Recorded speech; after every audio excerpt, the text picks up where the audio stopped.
Good evening, good afternoon, everybody, Hernando County citizens and those watching on our media platforms. My name is David DiCarlo. I'm the Emergency Management Director for Hernando County. Joining me today is Sheriff Al Nienhuis, Director of Public Safety and Fire Chief Paul Hassenmeyer, County Commissioner Brian Hawkins, and Duke Energy Representative Lee Freedom. First, I'd like to start off with just our current status of the storm where we're at with Hurricane Idalia. We are now getting the collateral damages once it has made landfall. We are getting those outer band rains that have passed through Hernando County, but we are still under a storm surge inundation watch warning until 7 p.m. Our high tide is at 120. We still have the possibilities of 6 to 9 feet of storm surge that come onto the coast.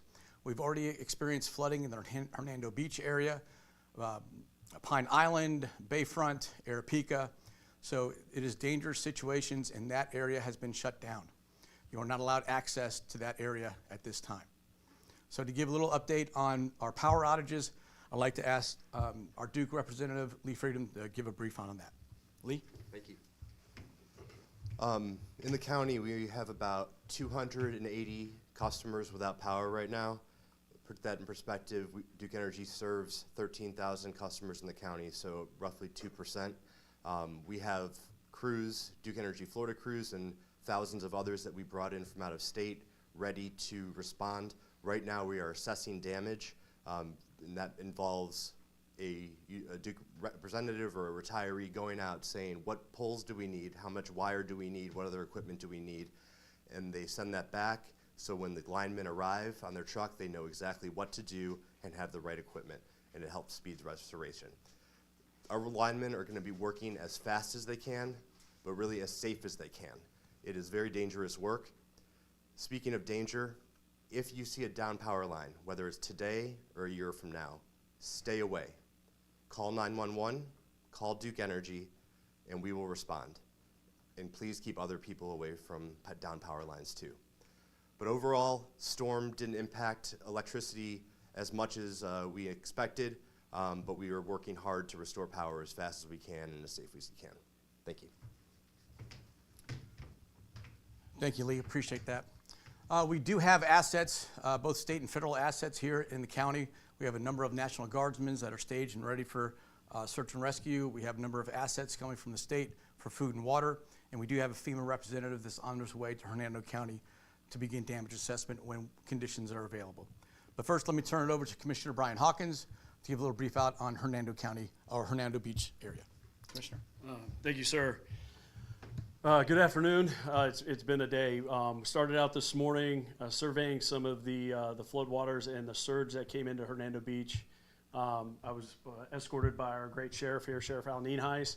I can tell you that we did expect the surge. It did come.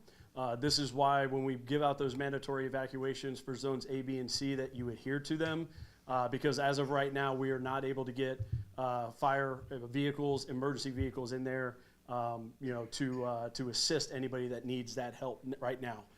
If you are in those areas, please continue to shelter in place.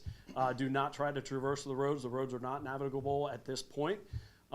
There will, if you go down Cortez or Osawa, you will be stopped at a checkpoint and turned around. There's massive flooding, Arapica, Weeki Wachee, Hernando Beach, and Bayport. I will also say that if you are currently in a shelter, those shelters are still open at this time. Continue to shelter there, be patient. You will be able to start having normal activities and leaving those shelters hopefully this afternoon, but again, be patient and listen to the staff that are on site there.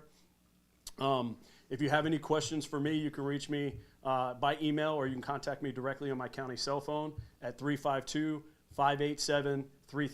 Again, it's 352-587-3000. Continue to be safe, Hernando County, and God bless. Thank you, Commissioner. And as the Commissioner mentioned, the storm surge, our high tide is not till 120. That's in about 15 or 20 minutes. We're at a king high tide cycle, which means the high tide will last a couple hours longer than expected, where we're still expected to get 6 to 9 feet. So you may have thought the water's receding, but it's going to come back in. And that's our major concern, again, storm surge. To give a little brief about our rescue efforts and the assets that are at our disposal, I'd like to turn it over to Chief Paul Hasselmeyer. Chief. Thank you. Real quick, we made several rescues this morning with the assistance of Sheriff's Department, Fire Rescue, and the National Guard units that are here to support us. Several rescues there, also checking on multiple people in the floodwaters. We had one structure fire on Hernando Beach with water that was too deep to get fire trucks to, and we anticipate still having some issues this afternoon with the high tide coming back, and we encourage everybody to stay put. Fire Rescue, Sheriff's Department, all of us, and Sheriff will talk more about their operations, but we're ready to respond and help as we can. We have both water, ground, and some air support as needed this afternoon and evening. Sure. Yeah. Again, I'm Hernando County Sheriff Al Nienhuis, and as Commissioner Hawkins said, he and I were out there. He and I were out in the beach area. It was obviously very difficult to traverse with a normal vehicle, and you certainly could not do it with a high water vehicle. It was dangerous for everybody involved. We are going to have tonight people on the river, a Marine unit on the river that will be providing security and in the area of Hernando Beach, particularly if people can't get to their homes or if their homes are uninhabitable, so that way we don't have to worry about any looting. As Commissioner Hawkins said, and the Fire Chief said, it was a very difficult situation. Fortunately, a bit of good news is we had the storm surge, which appears to be the worst of it during low tide, and the reports I'm getting now, real-time reports, is that the water level does not seem to be increasing much with high tide, but obviously we still have a couple hours before we'll get past that. So as it stands right now, we're kind of on a holding pattern until that water goes out, and we're going to be able to go in and provide even more security closer to those areas that have been flooded. As the chief said, and as the commissioner said, if you're in place right now and the water's high, just keep in mind that if you're on dry land and you come across standing water, it does nothing but get deeper as you go further along.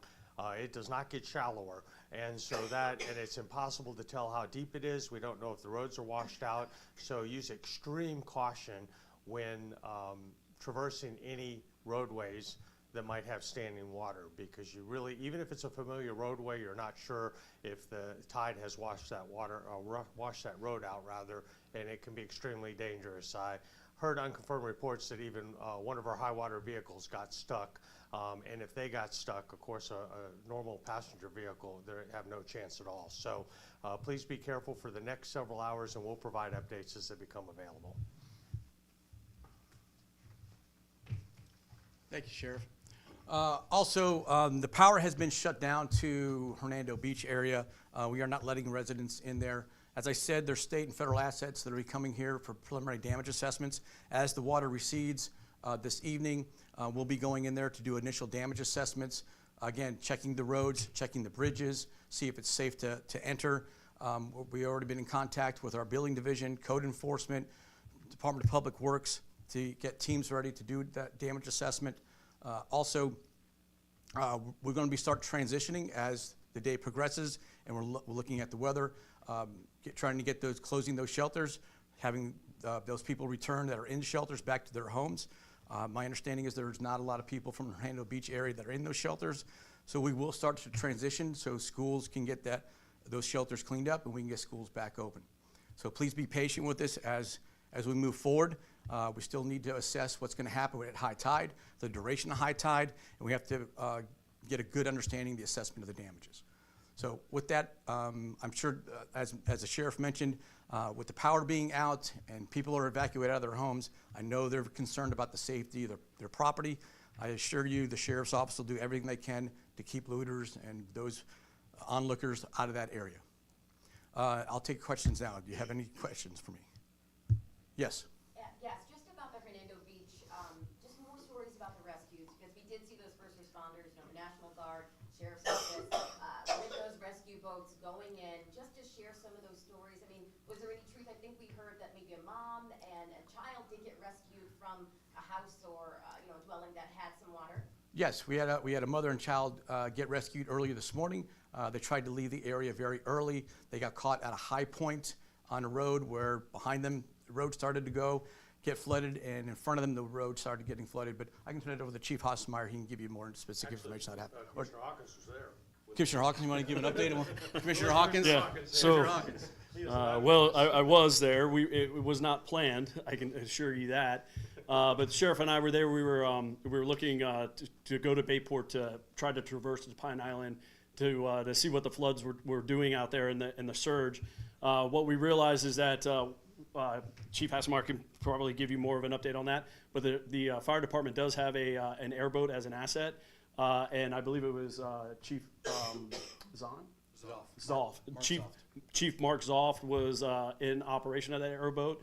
It was a 12-year-old son and his mom. They were trying to leave Pine Island. They came in contact with water. It killed the battery of the car. They were very concerned. They got the car restarted and was able to back up. This was a very dangerous operation. This is at the height of the surge. The wind was blowing. It was not an easy rescue, to say the least. What I can tell you is that they got safely to Cortez. They got off the boat, and the mother and son were then taken away and brought to a family relative, I believe, somewhere in the middle of Hernando County in Spring Hill. But yeah, it was successful, and it just happened to happen while we were there. Yes, thank you. Thank you, sir. So once again, we're still not out of the woods. We're still going to be monitoring the weather situation. Again, this is a very fluid and dynamic situation. We'll be going from life preservation mode into incident stabilization, and then the road to recovery. So we have plans in place, we have assets in place. Again, now's not the time to go try to sightsee and see what's happening out in Pine Island and Hernando Beach. It is still very dangerous. The water is still there. We want to make sure nobody gets hurt. Life preservation is paramount. Okay, so please heed those warnings. If the sheriff's office is blocking you from going in there, there's a reason for it. It is for your safety. We need electric companies to go in there, assess the damage, and make sure it's safe to recharge those lines. Replace the power poles if needed, and get those transformers back in place. So once they recharge, there's a possibility we could have more damage with fires that may start from that recharge from houses that have been affected. So again, this is a very fluid situation, and please be safe. Continue to monitor. Yes. I'm sorry. If you're without power and you're waiting for power to be restored, it may be a good idea to turn off your breakers, wait till power is restored, then flip them back on. Good information. Thank you, Lee. Appreciate that. If there's no further questions, I appreciate everybody's time. Please, Hernando County, please remember we are still not out of this yet. Continue to stay informed and be involved. Follow our social media page for more information.